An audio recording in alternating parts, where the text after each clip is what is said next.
آپ صلی اللہ علیہ وسلم کی عمر مبارک جب 8 برس کی ہوئی تو جیسا کہ آپ نے سنا کہ عبد المطلب دادا کی 82 سال کی عمر میں انتقال ہوا۔ آپ کی عمر اس وقت 8 برس 2 ماہ 10 دن تھی۔ تو آپ کے دادا بھی آپ صلی اللہ علیہ وسلم کو چھوڑ کے اس دنیا سے پردہ فرما گئے۔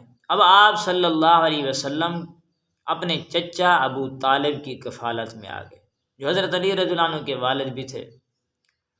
تو آپ صلی اللہ علیہ وسلم ان کے پاس رہنے لگے، ان کے ساتھ رہنے لگے۔ وہ بھی بڑا پیار کرتے تھے، بڑی شفقت، بڑی محبت، اور آپ صلی اللہ علیہ وسلم کو تنہا نہیں ہونے دیتے تھے، ہر طرف سے خیال رکھتے تھے۔ کفار ہیں، مشرکین ہیں، کہ کوئی آپ کو تکلیف نہ پہنچائے، میرا بھتیجا پریشان نہ ہو، یہ اپنے آپ کو بے سہارا نہ سمجھے۔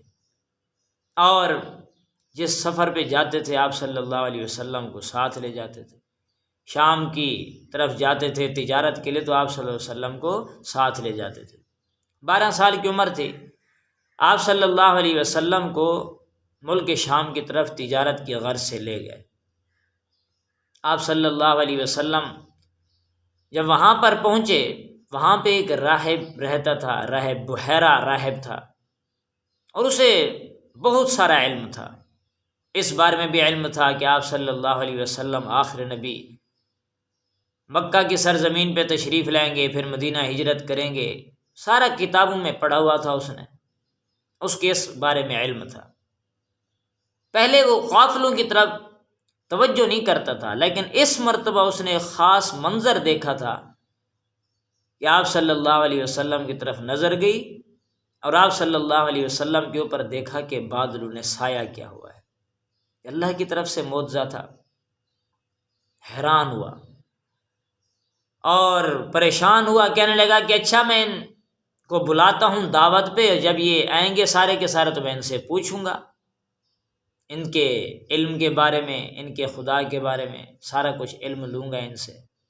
اس نے سارے قریش مکہ کی جو وہاں پہ گئے ہوئے تھے، اور بھی قافلے کے اندر لوگ تھے، لیکن قریش مکہ کی خاص کر اس نے دعوت کی، کہنے لگا شام کے وقت کھانا ہے میرے پاس، سب کے سب تشریف لے آنا۔ اور غرض کیا تھی کہ حضور صلی اللہ علیہ وسلم کو دیکھیں، ان سے بات چیت ہو، گفتگو ہو۔ سارے کے سارے لوگ آئے، اور جب سب کے سب تشریف لے آئے تو دیکھا کہ نظر کی کہ آپ صلی اللہ علیہ وسلم نظر نہیں آ رہے تھے۔ کہنے لگا کہ سب کے سب آئے ہو، کوئی رہ تو نہیں گیا؟ تو ان میں سے ایک نے کہا جی سارے کے سارے ہیں، لیکن ایک چھوٹا سا بچہ ہے، اس کی عمر تھوڑی تھی، کم عمری کی وجہ سے ہم اسے نہیں لائے، وہ وہاں پہ قافلے کے اندر موجود ہے۔ کہنے لگے نہیں، انہیں بھی بلاؤ، اصل تو مقصد اس کا وہی تھا۔ اب گئے، ان میں سے ایک آدمی گیا اور انہیں لے کے آئے، آپ صلی اللہ علیہ وسلم کے ساتھ بیٹھا، کھانا کھایا، گفتگو کی۔ اس کے بعد آپ صلی اللہ علیہ وسلم سے کہنے لگا کہ میں لات اور عزیٰ کے واسطے آپ سے ایک بات کروں، سوالوں کا جواب دو گے؟ آپ نے فرمایا نہیں، لات اور عزیٰ کی بات نہ کریں۔ اللہ نے شروع سے ہی آپ صلی اللہ علیہ وسلم کے ذہن میں یہ باتیں رکھ دی تھی، صرف اور صرف اللہ کی وحدانیت کو ہی مان۔ پر میں نے لات اور عزیٰ اس کی میرے سامنے بات نہ کریں، وہ تو بت تھے۔ تو آپ صلی اللہ علیہ وسلم نے جب یہ کہا تو اچھا کہا، خدا کے واسطے میں آپ سے ایک سوال کروں، باتیں پوچھوں کچھ؟ تو آپ صلی اللہ علیہ وسلم نے فرمایا کہ ضرور پوچھیں۔ کہنے لگا اچھا یہ بتاؤ کہ اٹھنے کے بارے میں، سونے کے بارے میں یہ آپ کے کیا جوابات ہیں؟ تو آپ صلی اللہ علیہ وسلم کی جو سنت تھی سونے کی، دعا کی، اٹھنے کی، اور ساری کی ساری کیفیات بتائیں، پہچان گیا کہ نبی کے اندر کیا کیا چیزیں ہوتی ہیں۔ اور آپ صلی اللہ علیہ وسلم کے دونوں کندھوں کے درمیان پیچھے مہر نبوت تھی، اور وہ مہر نبوت کیسی تھی؟ ایسے جیسے انڈے کی شکل ہوتی ہے، اس طریقے سے ابھری ہوئی تھی، قدرتی طور پر اللہ تبارک و تعالیٰ کی طرف سے تھا۔ تو آپ صلی اللہ علیہ وسلم کی مہر نبوت بھی دیکھی، اور پوچھنے لگا یہ کن کا بیٹا ہے؟ ابو طالب سے پوچھا یہ کن کا بیٹا ہے؟ انہوں نے شفقت کے طور پر کہا کہ یہ میرا بیٹا ہے۔ کہا نہیں، یہ آپ کا بیٹا نہیں ہو سکتا، اس کے والد تو انتقال کر چکے ہوں گے۔ پھر انہوں نے کہا جی ان کے والد میرے بھائی تھے اور وہ انتقال کر چکے، اور اب میں ان کو اپنے پاس رکھتا ہوں، اپنے ساتھ رکھتا ہوں، یہ میرا بھتیجا ہے۔ شفقت کے طور پر میں نے یہ باتیں کہی تھی۔ تو آپ صلی اللہ علیہ وسلم سے کہنے لگا ان کا خیال رکھنا، جتنا ہو سکے یہ امت کے رہبر ہیں، امت کے مقتدا ہیں، رہنما ہیں، پیشوا ہیں، ایسا نہ ہو یہودی ان کو تکلیف پہنچائے، ایسا نہ ہو کہ نصارہ ان کو تکلیف پہنچائیں، دکھ پہنچائیں، غم پہنچائیں، ان کا خیال رکھنا، جتنا ہو سکے یہ امت کے نبی ہیں۔ آنکھیں کھول گئیں، کہا اس کی حفاظت کرنا، خیال کرنا، ابھی کسی کو مت بتانا۔ تو وہ اپنے ساتھ رکھتے تھے اور پھر بلکہ اور زیادہ خیال رکھتے تھے۔ آپ صلی اللہ علیہ وسلم واپس تشریف لے آئے اس قافلے سے۔ پھر ایک واقعہ پیش آیا، ایک جنگ چھڑی، اور وہ جنگ حرب فجار کے نام سے تھی، حرب فجار کے نام سے۔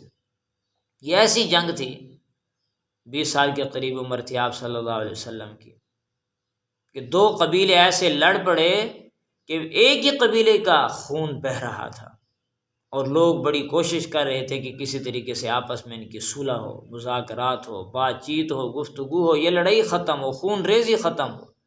اس میں سب سے زیادہ بڑا کردار حضور صلی اللہ علیہ وسلم کا تھا، سب سے بڑا کردار حضور صلی اللہ علیہ وسلم کا تھا۔